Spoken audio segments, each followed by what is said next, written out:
You know what's funny is I've actually, because I'm so dreading doing cardio, rather than listening to some testosterone aggressive shit, like I actually was listening to like Paul Simon.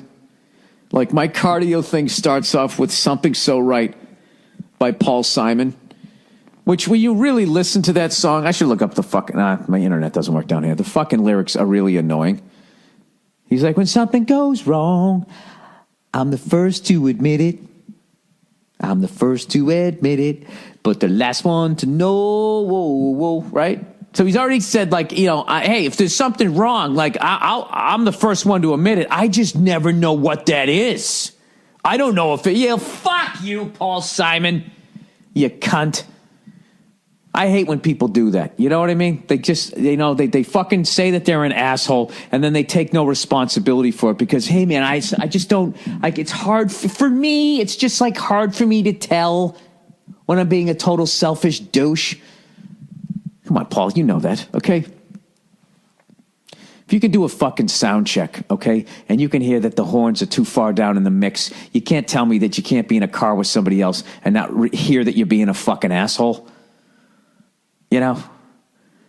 And then the rest of it is, when something goes right, oh, it's like you lose me. It's apt to confuse me. Like, he's just like, oh, let's all stop and help Paul Simon. You know? That's why he married that Edie Brickell, I'm telling you. You know what I mean? No fucking broad his age was going to put up with his horse shit.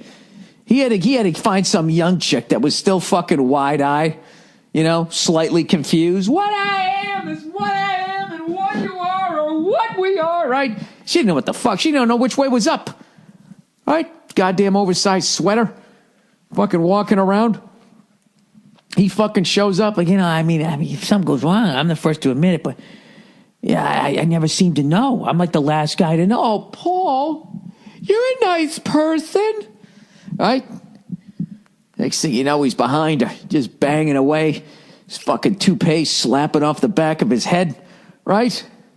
That's how the whole fucking thing went down. And in the meantime, Edie Brickell and the New Bohemians, right? That, for a pop band, I mean, those guys could play. Great guitarist. They had a great fucking drummer. And what happened? Fucking Paul Simon comes up with his hat in hand, showing up, Paul Simon got hair plugs right after, I think, Elton John. And Elton John got the original one. So, like, his head was so scarred up. That's why when he was real coked up in the 80s, he was wearing, like, those mannequin wigs because I don't know what I'm talking about. I think, was I at the grocery store and read a few too many Us magazines? And how the fuck did I get on? Oh, we're talking about working out. Okay? I'm not here to talk about Paul Simon and Edie's fucking relationship. I think I overstepped a few lines there, especially during this holiday month, so I apologize.